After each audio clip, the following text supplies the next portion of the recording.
Na sequência, vamos falar então sobre o potencial do etanol para a produção de SAF e descarbonização dos setores hard to abate. Convido ao palco a Juliane Yamamoto, que é gerente de sustentabilidade da Raízen.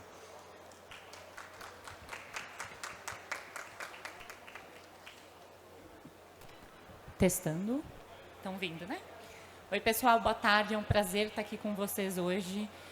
Eu sou gerente de sustentabilidade da Raízen, vim contar um pouquinho para vocês o que a gente tem feito nessa jornada de transição energética, como a gente tem se posicionado, principalmente olhando o SAF, né, o Sustainable Aviation Fuel.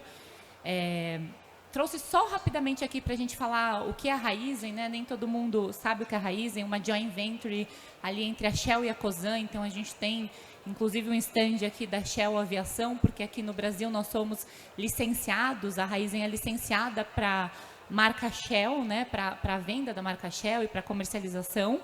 Então, a gente tem o JET ali, o querosene de aviação que a gente comercializa. Fiquem super à vontade para procurar o João e conversar de qualquer coisa que a gente esteja discutindo aqui de inovação, transição energética e sustentabilidade, como para conversar do JET propriamente dito. Então, a gente tem mais de 35 bioparques ali. A gente tem mais de 8 mil postos de gasolina embandeirados ali com a marca Shell. Estamos localizados ali com 5 escritórios. A gente tem um lado de trading que é muito forte, então a gente está nas Filipinas, está em Genebra, em Houston. Então a Raízen tem uma participação global, seja como o maior produtor de etanol de milho do mundo, ou seja como o maior exportador de açúcar. Aqui é um pouquinho do nosso sistema integrado, né? A gente gosta muito de mostrar o quanto a gente tem uma economia circular, o quanto a gente reutiliza os resíduos para a produção de novos produtos. Então, a gente tem tudo integrado, né? E a gente tem a usina de produção de açúcar e etanol, que a gente consegue, com os resíduos, produzir o etanol de segunda geração, que ele tem uma pegada de carbono muito menor.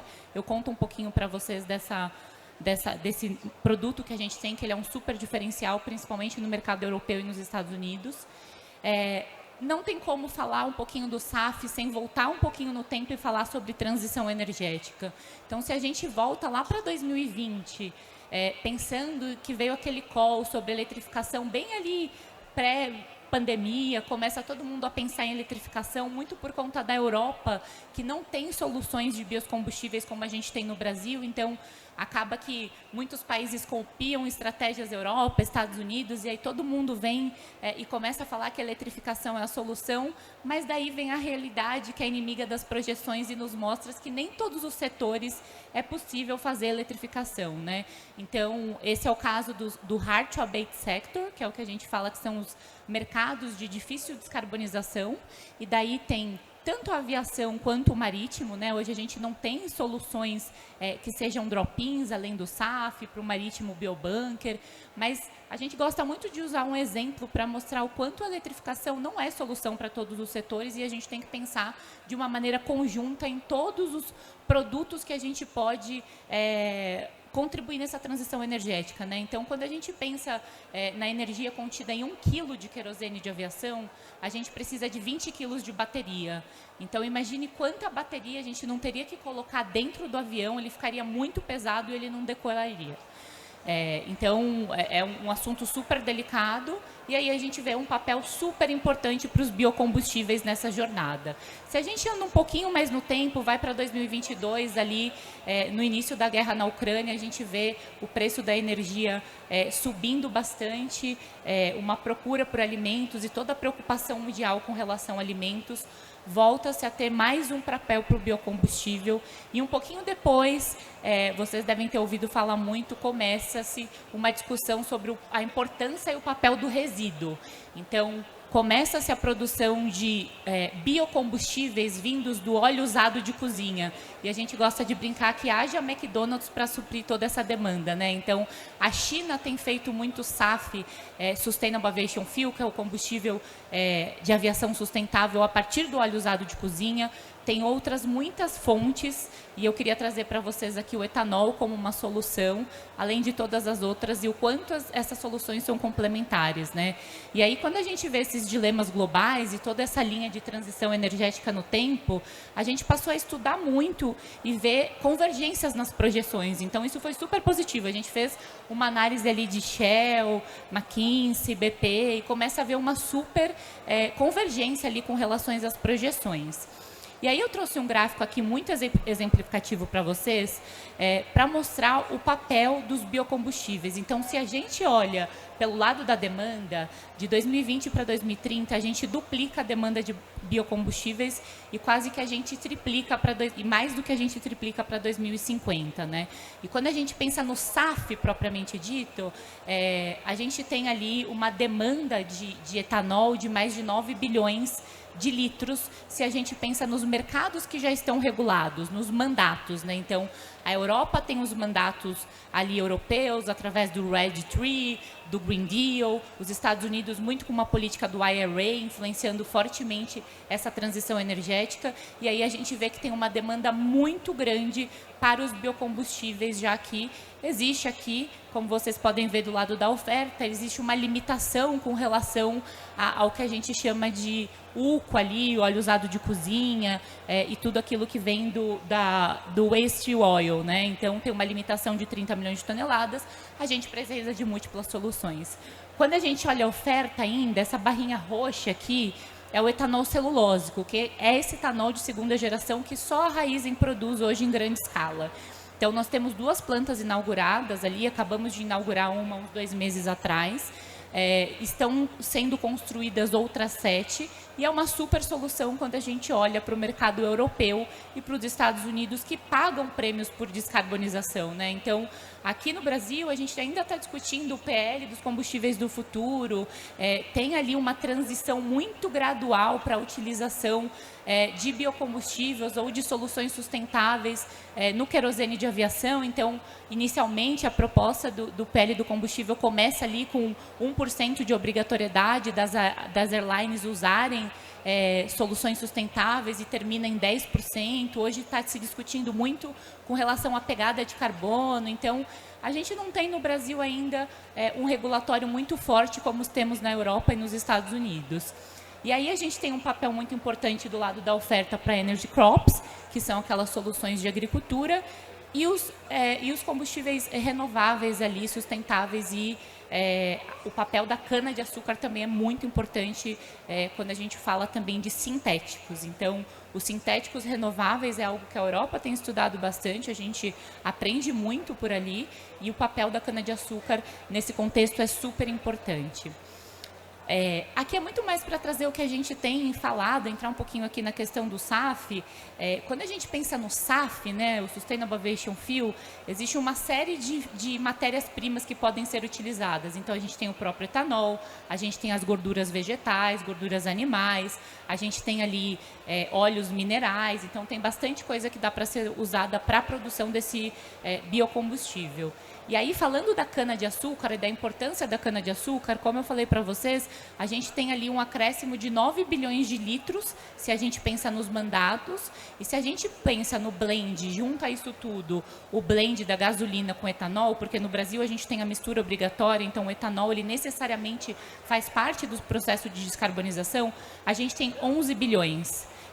Você pensa que isso é só uma demanda. No Brasil, hoje, a gente tem 30 milhões de litros de produção de biocombustível, ou seja, o etanol é importante, mas ele não é a única solução. A gente precisa do etanol da cana-de-açúcar do Brasil, o etanol de milho dos Estados Unidos, o etanol de beterraba da Europa. Então, a gente precisa de múltiplas soluções para esse combustível sustentável de aviação.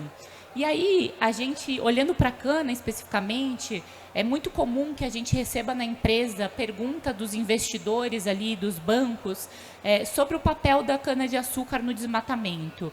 E o que a gente tem é super importante, não existe nenhuma cultura como a cana-de-açúcar quando a gente pensa em conversão de carbono renovável, né, de conversão da energia solar em carbono renovável.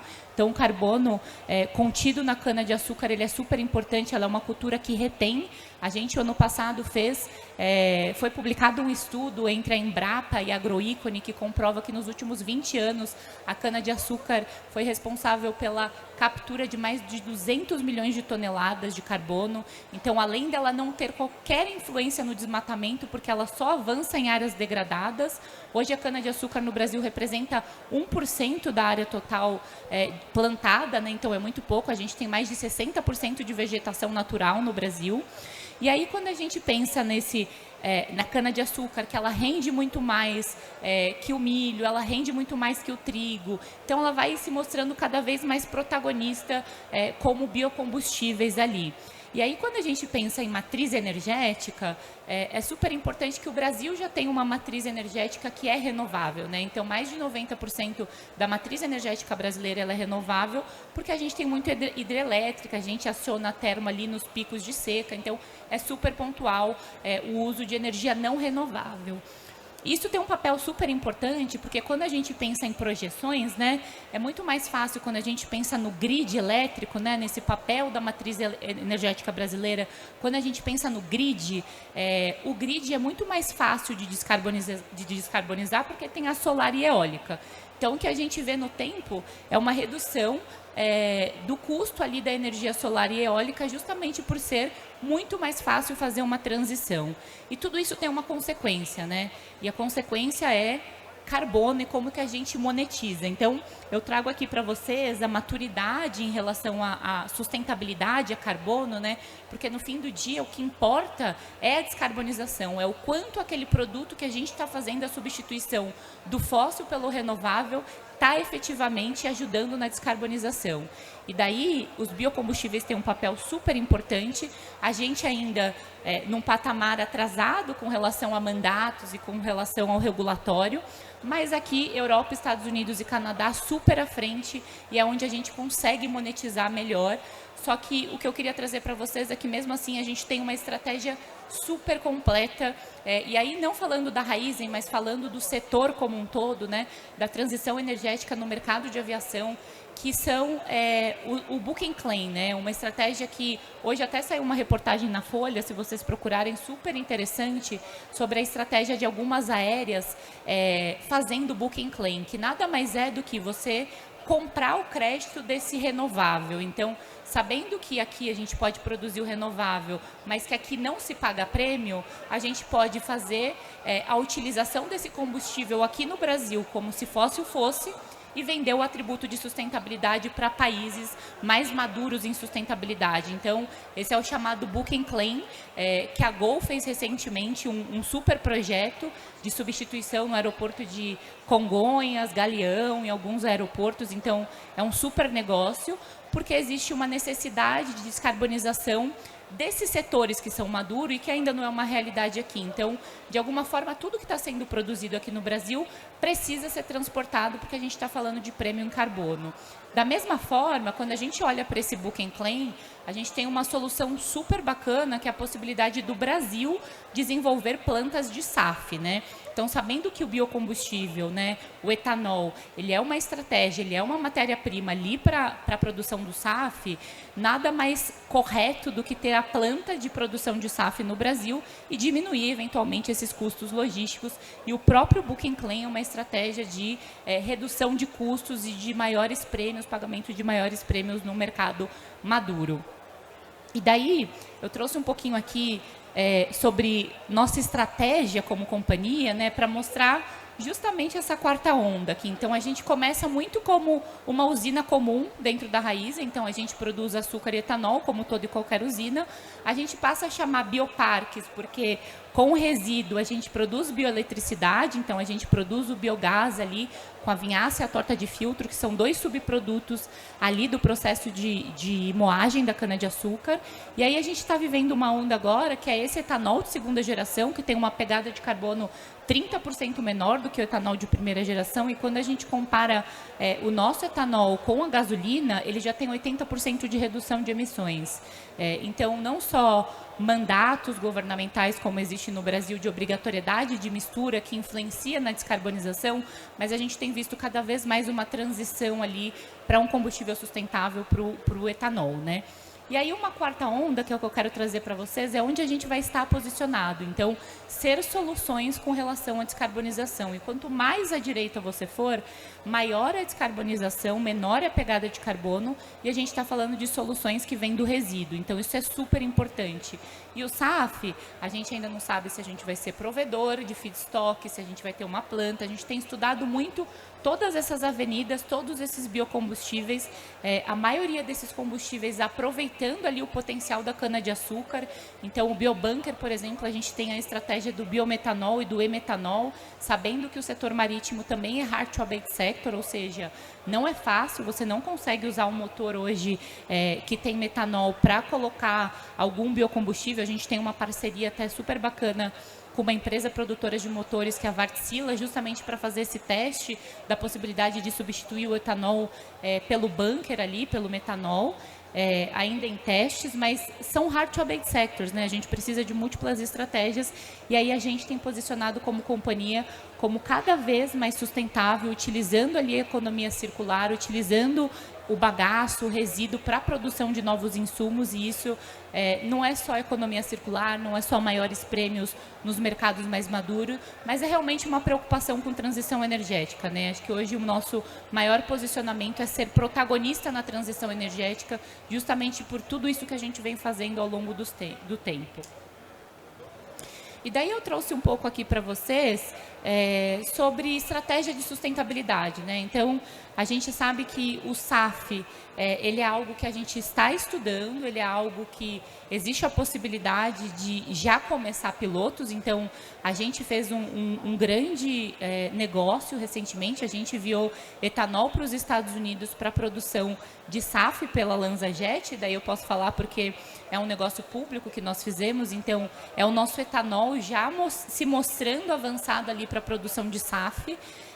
Então, a tecnologia é desenvolvida por parceiros nossos e a gente provendo feedstock, então a gente tem pensado cada vez mais nisso como negócio. Obviamente que existe um custo logístico grande, era muito mais fácil a planta de SAF estar no Brasil, mas o fato é que a gente ainda não tem essa realidade, porque ainda não é uma demanda forte quando a gente pensa em mercado doméstico.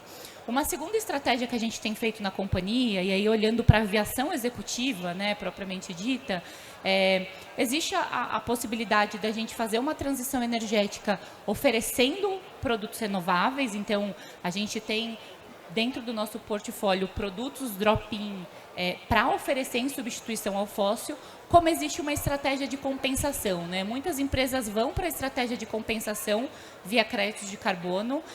Quando a gente pensa no jet, a gente ainda não tem uma solução além do SAF. O SAF não chega aqui no Brasil ou chegaria num custo muito alto. Então, a gente tem olhado muito e tem feito alguns negócios com parceiros aqui da Raízen e da Shell para fazer essa compensação de emissão de gases. Então, a gente vende o jet carbono neutro, que a gente fala.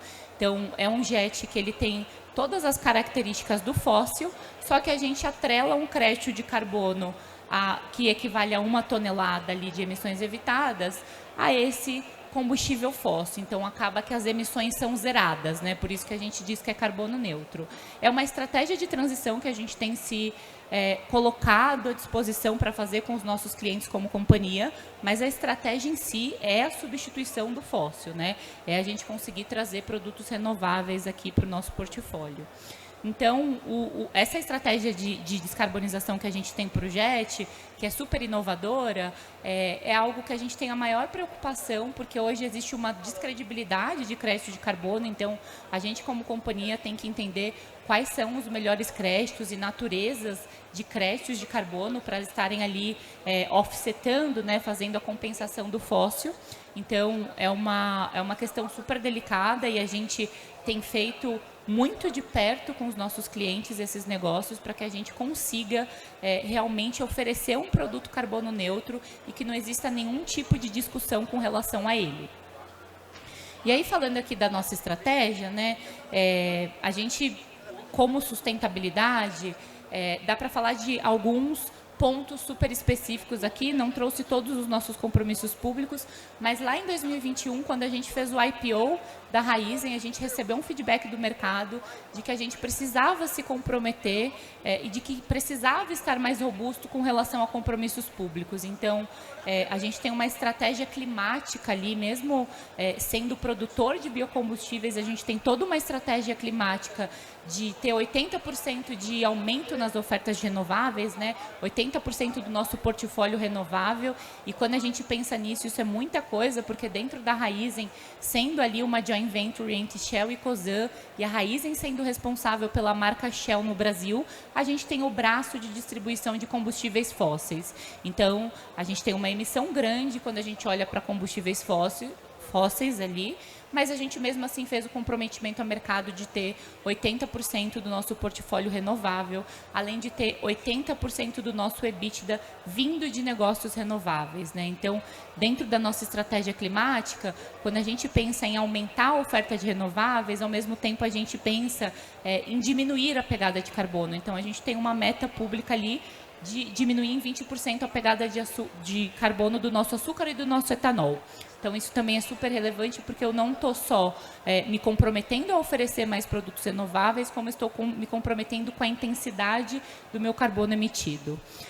E aí, por fim, quando a gente olha em estratégia de mudanças climáticas, né, tem o chamado escopo 1, 2 e 3 de emissões. Escopo 1 é tudo aquilo relativo à nossa produção. Então, por exemplo, o etanol da Raízen vem a plantação da cana, ela emite um carbono, a parte industrial emite um carbono, e tudo isso vai somando e tem-se uma pegada de carbono. A pegada de carbono nada mais é do que isso. E quando a gente pensa numa estratégia de descarbonização, né, a gente olha o escopo 2 e 3 também. Escopo 2 é tudo aquilo ligado à energia elétrica usada dentro de um processo produtivo, todas as emissões. Escopo 3 é todo o resto. Exemplificando, escopo 3 é o etanol, a gasolina que eu vendo e ele é queimado, né, ele é utilizado e queima e gera uma emissão. Então, isso é o chamado escopo 3. Como vocês devem saber, escopo 3 é totalmente fora de controle da companhia e é muito difícil de contabilizar, mas mesmo assim, a Raízen se comprometeu a ter uma redução de 10% na intensidade do uso do carbono. Isso significa na queima do produto, né? E a gente alcança esse compromisso através do aumento da oferta de renováveis. E aí eu trouxe alguns outros exemplos aqui. A gente tem alguns programas dentro da companhia, uma preocupação muito grande com fornecedores de cana. Então, hoje a gente tem dentro da nossa base mais de 2.000 fornecedores de cana.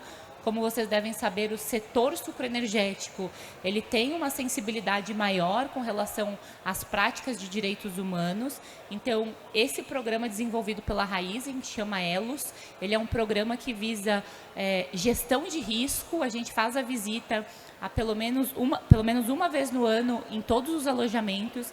Então, isso é gestão de risco na veia. A gente consegue fazer um programa de melhoria contínua através de treinamentos, através de questionários e todo um acompanhamento de perto com os nossos fornecedores. E hoje a gente tem 90% dos nossos fornecedores dentro desse programa. Então, é um número super bacana. A gente tem feito muito benchmark com os nossos peers que têm interesse também de estarem dentro desse programa, porque é um setor que é sensível com relação a direitos humanos, e quanto mais a gente conseguir oferecer melhor ali a melhoria contínua, né, dos fornecedores e a preocupação que a gente tem com direitos humanos, é muito melhor para o setor como um todo. Então, existe uma preocupação muito grande. Outra coisa super importante quando a gente fala principalmente de Brasil e o mercado afora é a rastreabilidade. Então, hoje a gente tem 99% de rastreabilidade do nosso produto ali, da nossa cana de açúcar, né? Então, 50% da nossa cana vem de área própria, os outros 50% vem de área de terceiros, né, dessas áreas de fornecedores de cana.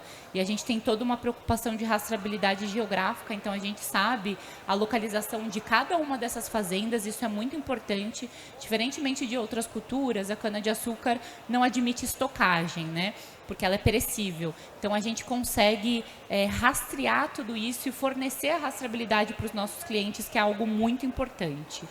E aí, por fim, queria trazer para vocês algo que a gente tem uma preocupação muito grande, que é liderança. Então, a gente tem um compromisso público de até o ano que vem ter 30% de mulheres em cargos de liderança. Hoje a gente está em 24%. A gente fez a aquisição de 9 usinas da Biosev ali em 2020, 2021. A gente estava quase chegando nesse percentual de 30% e voltou um pouco para trás. Mas o que eu queria trazer para vocês é o quanto a gente está maduro em termos de sustentabilidade e prontos para uma transição energética, né? Seja por meio daquela quarta onda que eu mostrei para vocês com o desenvolvimento, né? A gente está em P&D ali para todos aqueles produtos da quarta onda para ajudar no Hard to Abate Sector, seja com a nossa maturidade mesmo em sustentabilidade. Então, queria trazer um pouquinho para vocês do que a gente está fazendo no SAF, dessas possibilidades de negócio da gente oferecer um jet, um querosene de aviação carbono neutro, que é uma estratégia de descarbonização super bacana dentro da companhia, e desses estudos que a gente tem feito e já negócios dentro do mercado de aviação sustentável, né? Super obrigada, pessoal. Estou à disposição caso tenham alguma pergunta.